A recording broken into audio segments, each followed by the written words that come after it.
सबसे पहले cover story.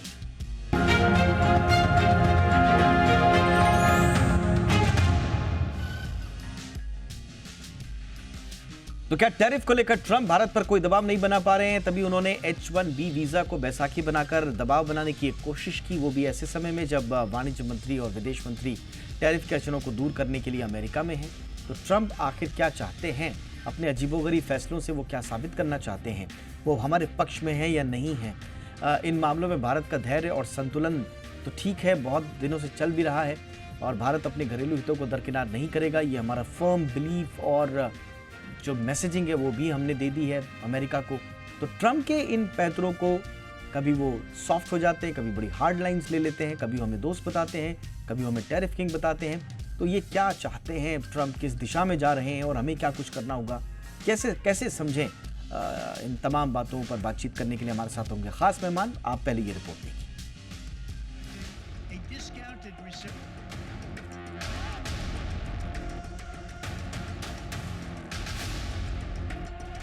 50% tariff थोपकर Bharat को आर्थिक चोट पहुंचाने की कोशिश करने वाले ट्रंप कभी भारत को अपना करीबी दोस्त बताते हैं तो कभी ट्रेड डील को पटरी से उतारने का काम करते हैं। फिर भारत पर दबाव बनाने के लिए H-1B वीजा का बम फोड़कर संकट की स्थिति पैदा कर देते हैं, क्योंकि भारतीय अर्थव्यवस्था में सर्विस सेक्टर का योगदान लगभग 55% है और अमेरिका इसका सबसे बड़ा हब है। अगर अमेरिकी बाजार में भारतीय सेवाओं की पहुंच घटती है तो इसका असर लाखों नौकरियों पर पड़ सकता है। फिलहाल नए आवेदकों के लिए H-1B वीजा के लिए शुल्क को 6 लाख से बढ़ाकर 88 लाख रुपए कर दिया गया है, जिसका सर्वाधिक असर भारत पर पड़ेगा, क्योंकि करीब 73% H-1B वीजा भारतीयों के हिस्से में आता है। एक और ट्रेड डील को लेकर दोनों देश बातचीत की टेबल पर हैं। भारत की ओर से वाणिज्य मंत्री पीयूष गोयल और विदेश मंत्री एस जयशंकर अमेरिकी सरजमी पर हैं। ऐसे में H-1B वीजा पर यह बड़ा फैसला कहीं भारत पर नेगोशिएशन के दौरान दबाव बनाने का तरीका तो नहीं है। ये संदेह होना भी चाहिए, क्योंकि ट्रंप अपनी बात मनवाने के लिए कुछ भी कर सकते हैं, लेकिन भारत अपने घरेलू हितों की रक्षा करना जानता है और वो अमेरिका के किसी भी दबाव वाली रणनीति का शिकार नहीं होगा। दरअसल भारत अब ग्लोबल मंच पर वो बड़ा आर्थिक बाजार बन चुका है जिसे इग्नोर नहीं किया जा सकता। तो चलिए ये भी समझ लेते हैं कि आखिरकार H-1B वीजा की फीस में बेतहाशा बढ़ोतरी को लेकर अमेरिकी प्रशासन का तर्क क्या है। बता दें कि ट्रंप अपने चुनाव प्रचार के समय से ही अमेरिका फर्स्ट की नीति पर काम कर रहे हैं। ट्रंप का कहना है कि H-1B वीजा का मकसद अमेरिका में हाई स्किल वाले वर्कर्स को लाना था, लेकिन इसका दुरुपयोग हुआ।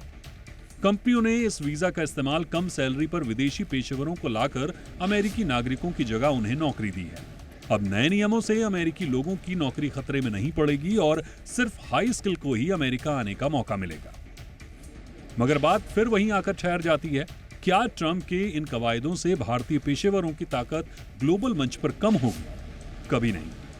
हमारे देश के पेशेवरों की जरूरत पूरी दुनिया को है और हमारे बगैर ये जरूरत पूरी नहीं की जा सकती। ब्यूरो रिपोर्ट, जी मीडिया।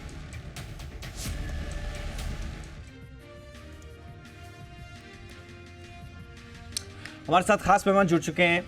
स्वागत करते हैं एम्बेसडर शशांक सर का, पूर्व विदेश सचिव और अंतर्राष्ट्रीय मामलों के जाने माने जानकार। गुड इवनिंग सर, बहुत बहुत स्वागत है एम्बेसडर शशांक सर आपका हमारे शो पे। हमारे साथ हैं सुभाष चंद्र गर्ग सर, पूर्व वित्त सचिव और अंतर्राष्ट्रीय और आर्थिक मामलों के जाने माने जानकार भी हैं आप। बहुत बहुत स्वागत है गर्ग सर, गुड इवनिंग। हमारे साथ हैं doctor Ganesh Natarajan, founder 5F word and chairman Honeywell automation India limited. Good evening sir, बहुत बहुत स्वागत डॉक्टर नटराजन आपका भी। इनफैक्ट मैं डॉक्टर नटराजन सर आपसे ही चर्चा की शुरुआत करना चाहूँगा, क्योंकि H-1B वीज़ा को लेकर काफ़ी चर्चाएं भी हो रही हैं और शुरुआत में तो ट्रंप ने वही अनाउंस किया जो दरअसल उनके समर्थक बहुत पहले से कह रहे थे कि सालाना आधार पर हम $100,000 का एकदम चार्ज करेंगे, बट फिर यकायक ये वन टाइम हो जाता है। आप कैसे देख रहे हैं सर इसको? कितना नुकसान हमारे लिए, कितना दबाव बनाने की रणनीति है और आपका एनालिसिस पर क्या है सर?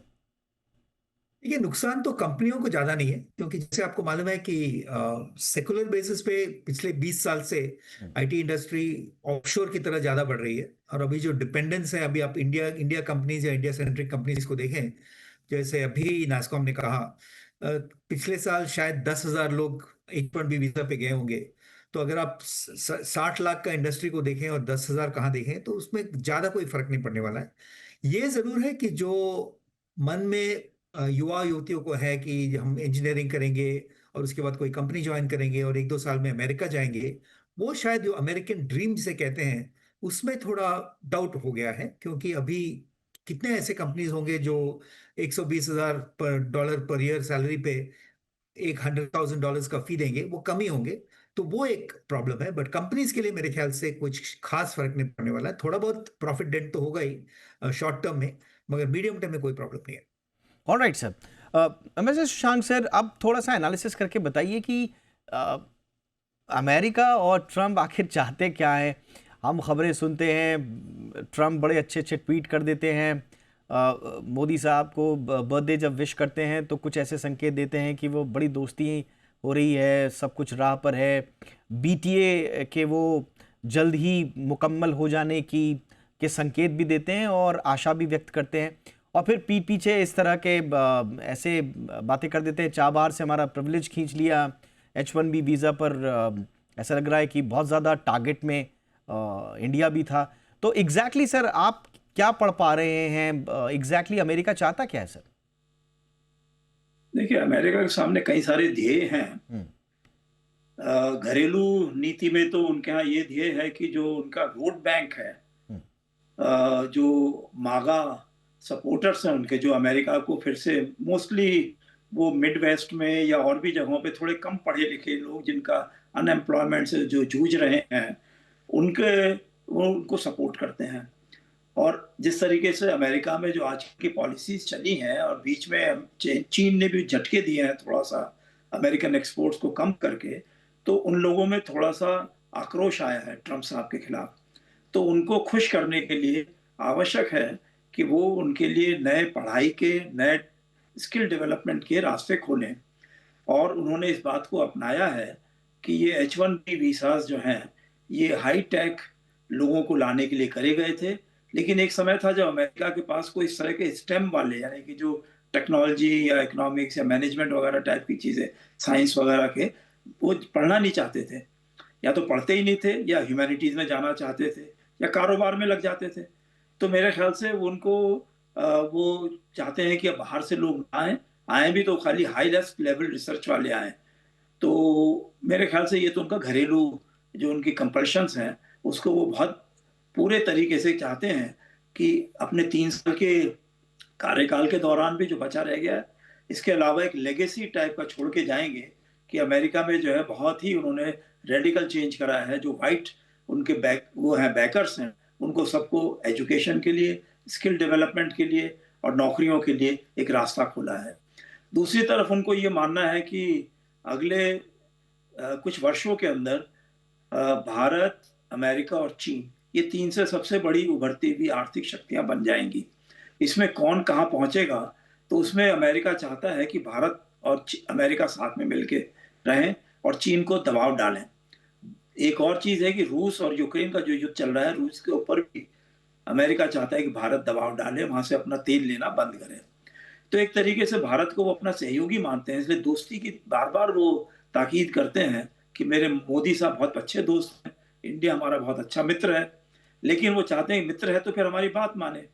तो जो उनकी बात मान रहे थे नेटो के देश, यूरोपियन यंग के, जो उनके और एलाइज थे एशिया पैसिफिक में, उन सबके ऊपर उन्होंने टैरिफ्स लगा दिए हैं और सबको कहा है कि जो मैं चाहता हूँ वो करिए। तो कईयों ने बच गए हैं, वो 500 बिलियन, 600 बिलियन, $1 ट्रिलियन का इन्वेस्टमेंट का करके। तो भारत से तो खाली वो इन्वेस्टमेंट नहीं मांग रहे हैं, वो खाली ये कह रहे हैं तेल बंद कर दीजिए रूस से, और चीन के खिलाफ जो मैं चाहता हूँ आप करें वो करना शुरू कर दीजिए। भारत उसके लिए तैयार नहीं है। भारत इसके लिए तैयार नहीं है क्योंकि हमारे यहाँ जो है, देखिए, प्रथम विश्व युद्ध में, द्वितीय विश्व युद्ध में करीब करीब 10-10 लाख लोगों की, भारतीयों की मौत हो गई थी।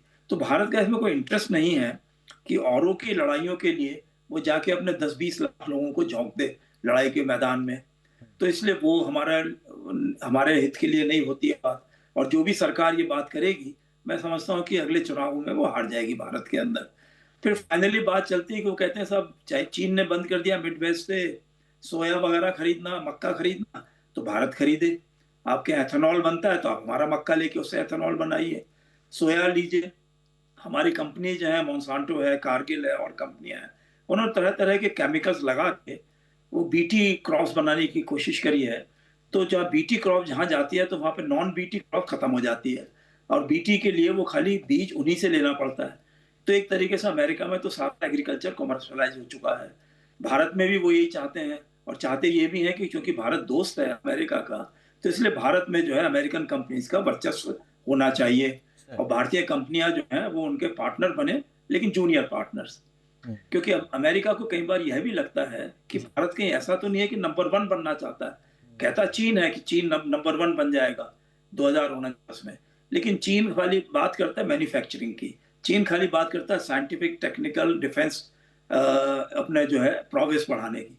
भारत बात करता है ब्रेन पावर की, और भारत बात करता है शांति की, भारत बात करता है योग की, और तरह तरह की इस तरह की भावनाएं वो देता है कि वसुधैव कुटुंबकम है। तो अमेरिका में भी बहुत लोग हैं जो भारत से जुड़ जाते हैं। तो इसलिए अमेरिका को लगता है कि भारत ना खुद तो बनेगा ही बनेगा नंबर वन देश के करीब करीब, साथ में अमेरिका को भी ऐसा बना देगा कि वो पूरे तरीके से भारत की नीतियों के साथ में चलने लगे। जो अमेरिका सबको दबा के चलना चाहता है वो नीतियां बदल सकती हैं। ये बड़ा तो इंटरेस्टिंग हमारे को है। लगता है कि अमेरिका को पसंद नहीं है। सर, आपने बहुत इंटरेस्टिंग बात बताई कि दरअसल भारत असल मायने में एक global power, global leader, soft हर तरह से, आर्थिक रूप से हर तरह से वो बनना चाहता है, और उसमें शायद अमेरिका एक तरह से देख रहा है उसको आने वाले फ्यूचर का एक थ्रेट के तौर पर। अ, गर्ग सर, अमेरिका का हम देखते हैं, आपसे हम लंबी चर्चा कर रहे हैं इस पूरी श्रृंखला में सर। दोस्ताना भी चाहते हैं ट्रम्प, हट जाना भी चाहते हैं ट्रम्प। आई मीन, आप कैसे एनालिसिस कर रहे हैं सर, एग्जैक्टली क्या चल रहा है अमेरिका के मन में? देखिए, ये जो अभी नए कदम उठाए हैं, स्पेशली ये जो H1B वीज़ा को लेके, उसके बाद मुझे ये लगने लगा है कि ट्रम्प और अमेरिका का एजेंडा काफ़ी सिनिस्टर है, काफ़ी गंभीर है। हम्म, हम अभी तक उसको इस तरह से नहीं ले रहे हैं। अब तो ये साफ दिखने लगा है कि अमेरिका न केवल ऐसे टर्म्स ट्रेड के लिए इम्पोज करना चाहता है इंडिया पे, जो इंडिया फॉर डिफरेंट रीजंस तैयार नहीं है। मैं कई बार कह चुका हूँ कि ये इंडिया का स्टैंड जस्टिफाइड नहीं है, हमारी ये कंसर्न्स जायज़ नहीं है, बट फिर भी जो भी है हमारा स्टैंड है, उसको वो दबाना चाहते हैं।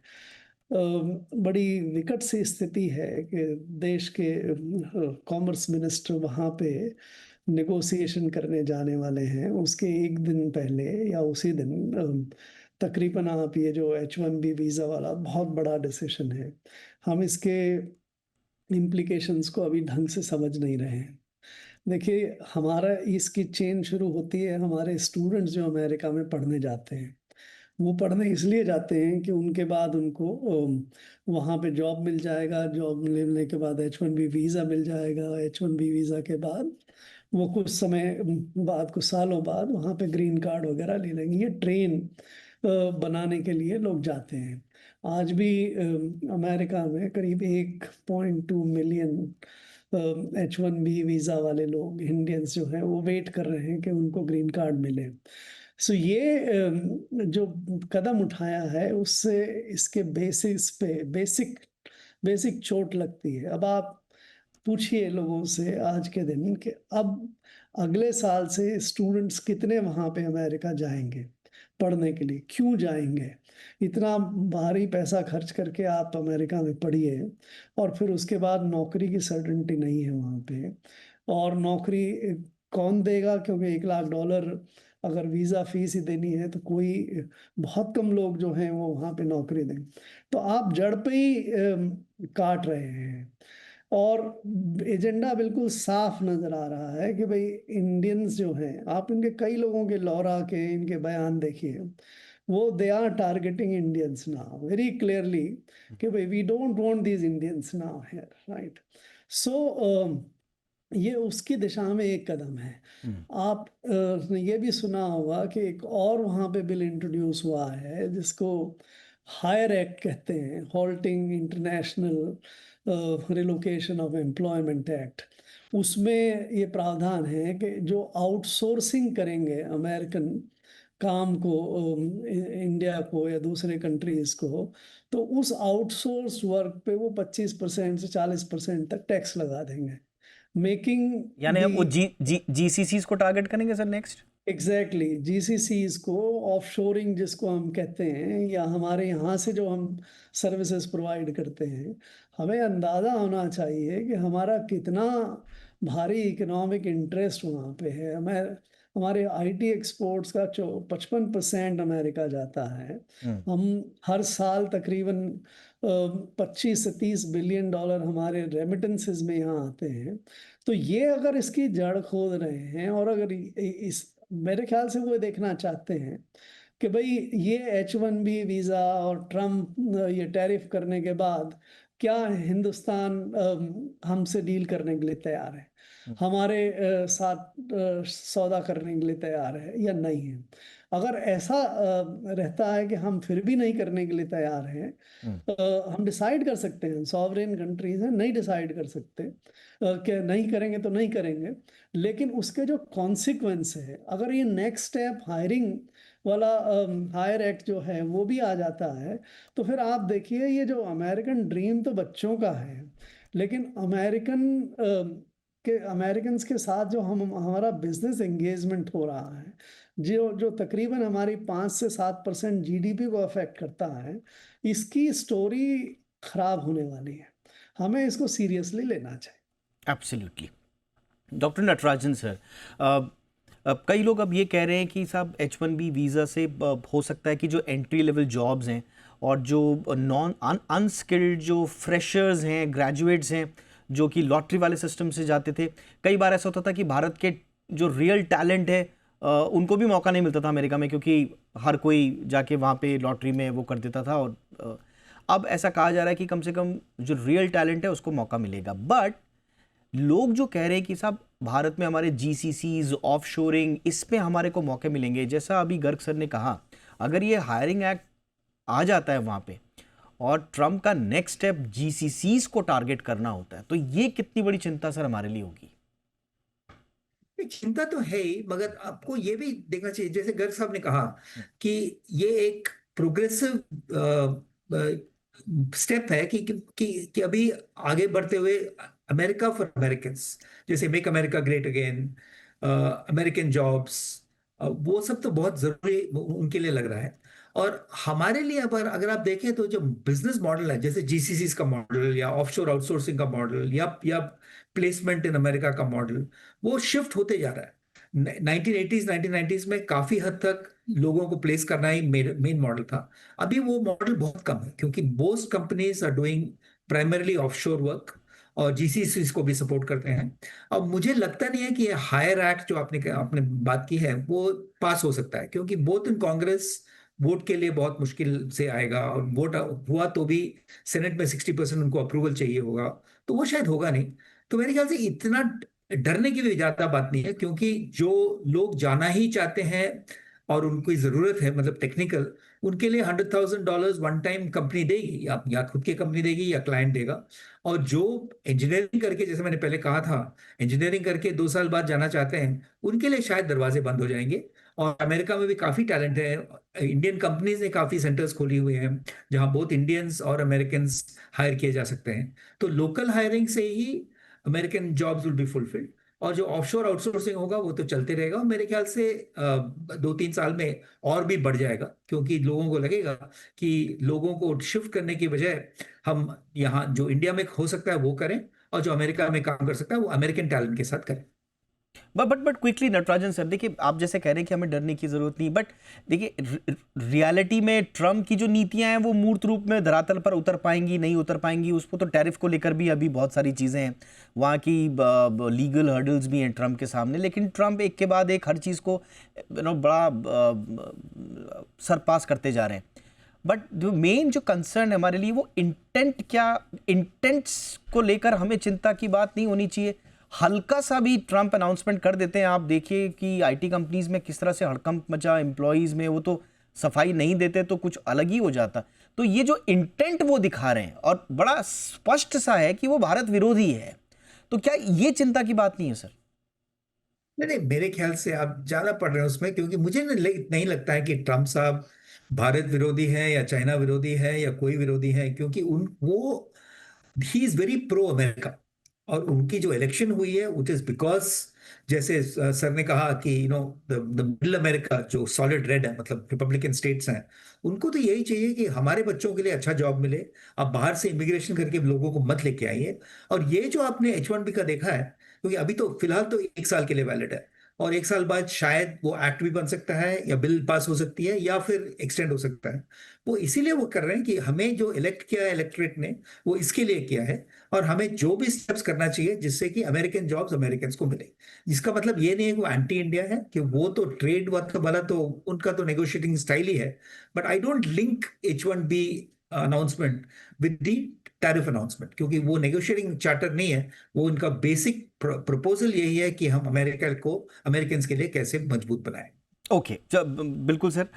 इसी पे ही मैं गर्ग सर से भी पूछना चाहूँगा सर, क्या वाकई में 4 बार से स्पेशल प्रिविलेज हो, चाहे वो H1B वीज़ा हो, क्या वाकई में ये सब नेगोशिएशंस के लिए नहीं है सर? ये स्टैंड अलोन जो उनके पुराने वादे थे उनकी डिलीवरी है, और ये नेगोशिएशन से इनका कोई लेना देना नहीं है? नहीं देखिए, मैं जैसे कहा शुरू में कि कुछ समय पहले तक, कुछ दिन पहले तक ऐसा लगता था कि ये निगोशिएटिंग टैक्टिक्स हैं ज़्यादा, राइट। आप जो हासिल करना चाहते हैं आपको नहीं मिल रहा, इसलिए आप दबाव और बनाइए और नेगोशिएटिंग टैक्टिक्स जो हैं इसके लिए रूप में इस्तेमाल करिए।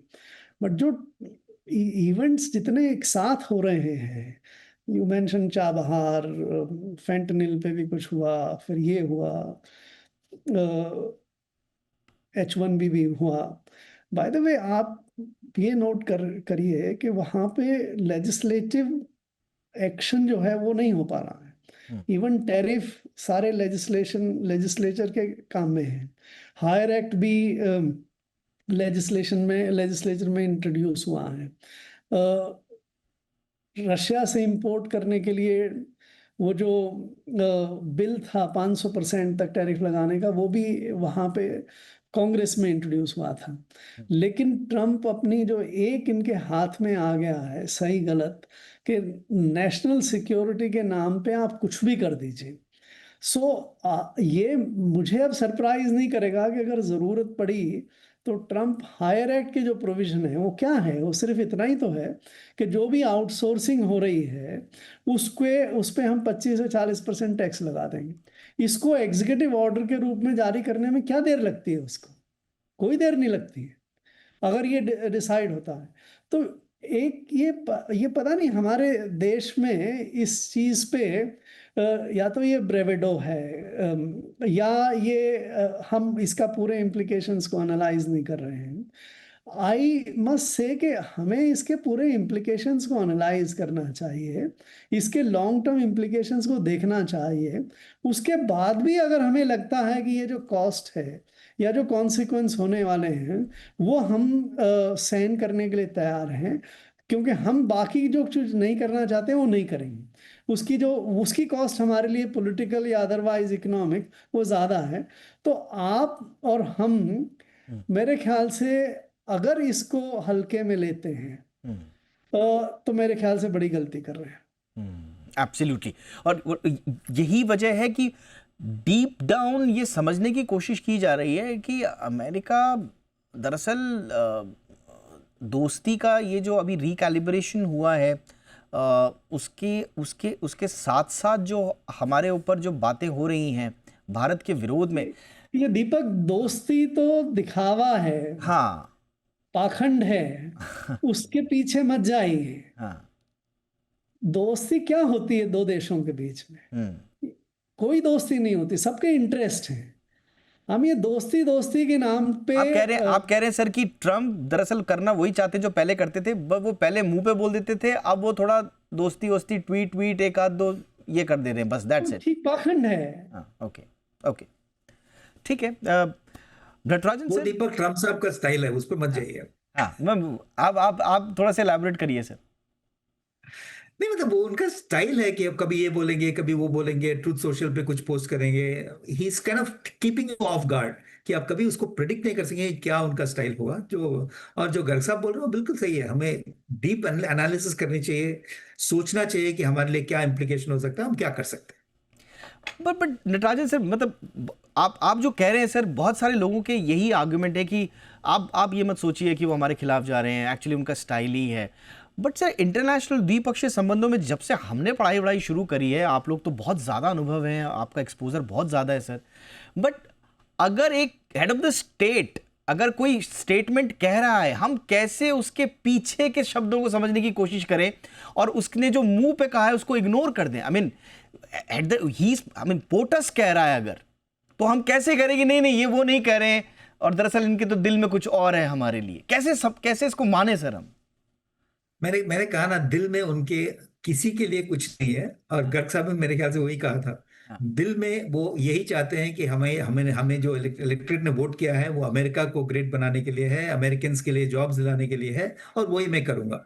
बाकी जो भी अपॉर्चुनिटीज हैं, पार्टनरशिप्स हैं, फ्रेंडशिप्स हैं, वो सब मेरे ख्याल से कॉन्सिक्वेंशियल नहीं है, क्योंकि main thing is focus on America. एक क्विक चीज सर, बहुत इंपॉर्टेंट चीज भी जो मार्के की भी है कि जब ट्रम्प साहब ने अनाउंसमेंट किया कि हम सालाना आधार पर हम 100,000 का हम चार्ज लगाएंगे, उसके बाद वहाँ पर जो मागा लॉबी है सर, और जो कि बड़ी अनफॉर्चुनेटली बड़ी कुछ रेसिस्ट लॉबी भी है वहाँ पे, खबरें ये आई कि उन्होंने भारत से अमेरिका की जो फ्लाइट्स हैं वो बुक करनी शुरू कर दी ताकि यहाँ के लोग रातों रात न आ पाएं। और उसके बाद जब ट्रंप ने यू टर्न लिया, उसके बाद वो ट्रंप साहब को भी गाली दे रहे हैं और हमें कह रहे हैं कि तुम अब आके तो दिखाओ, अब तो हमने शुरुआत करी है और अब तो आई मीन ट्रंप को छोड़ दीजिए, लेकिन बिगर पर्सपेक्टिव में जो भारतीयों के लिए जो परसेप्शन बिल्डिंग वहां पर हो रही है, क्या वो चिंताजनक नहीं है सर हमारे पेशेवर और हमारे आईटी सेक्टर के लिए? चिंताजनक जरूर है। तो मेरा यही सलाह होगा सबके, इंडिया में रहिए, बिल्ड इंडिया, क्योंकि कॉम्प्लिकेटेड वर्ल्ड है और काफी प्रोटेक्शनिज्म सब जगह हो रही है। तो अगर इंडिया में आप, जैसे हम लोगों ने भी इंडिया में ही जॉब बनाया, I have travelled all over the world, मगर मुझे कभी ये कोई कमी महसूस नहीं हुआ कि मैं यूके सिटीजन नहीं बना या यूएस सिटीजन नहीं बना। तो इंडिया में भी अपॉर्चुनिटीज है। तो हम ये सेकंड गेस नहीं कर सकते हैं कि बाकी के लोग या दूसरे कंट्री के लोग हमारे बारे में क्या सोचते हैं। हमें जो अपना करना है, अपने सेल्फ कॉन्फिडेंस, आत्मनिर्भर करना चाहिए, और वही मेरी सलाह होगी। नहीं, ये आपने बहुत अच्छी बात बोली कि इस पूरे एपिसोड में एक्चुअल में हमारे लिए बहुत सारी चीज़ें हैं जो एक अपॉर्चुनिटी की तरह आ रही हैं गर्ग सर, लेकिन वो कितनी प्रैक्टिकल है, आखिरी मैं आपका रिएक्शन समझना चाहूँगा। हम बोल तो देते हैं कि स्वदेशी अपनाइए, आज भी प्रधानमंत्री नरेंद्र मोदी ने अपील की है स्वदेशी अपनाइए, लेकिन उस लेवल पे, हमारी मैन्युफैक्चरिंग के लेवल पे, हमारे यहाँ इंफ्रा के लेवल पे अभी हमारे लिए चैलेंजेस बहुत हैं। तो अब जो आईटी पेशेवर हैं वो कहते हैं कि आप वापस लेके आइए अपने पेशेवरों को, वो पूछते हैं कि हम वापस आके करेंगे क्या, इतनी तनख्वाह कौन देगा हमें? तो क्या हम प्रैक्टिकली तैयार हैं गर्ग सर? हम चाहे माने चाहे ना माने, दुनिया बहुत ज़्यादा इंटीग्रेटेड हो गई है आज के दिन। दुनिया एक परिवार बन गई है, जैसे हम कहते हैं वसुधैव कुटुंबकम। ये हकीकत है कि आज के दिन पूरी दुनिया लिटरली एक फैमिली बन चुकी है। अब ऐसी स्थिति में जब सारी दुनिया इंटीग्रेट हो गई, अब हमारे 50 लाख से ज़्यादा लोग अमेरिका में रहते हैं, बाकी दुनिया में रहते हैं, सारा हमारा बिजनेस उसके साथ, फाइनेंस उसके साथ बहुत कुछ जुड़ गया, इसी तरह से दूसरे देशों के साथ जुड़ गया। तो ऐसी दुनिया जो टेक्नोलॉजी, फाइनेंस, एजुकेशन सभी रूप से पूरी तरह से जुड़ी हुई है, उस स्थिति में अगर हम स्वदेशी की बात करते हैं तो मेरे ख्याल से स्वदेशी वसुधैव कुटुंबकम का विपरीत है। It doesn't make sense, it doesn't go together.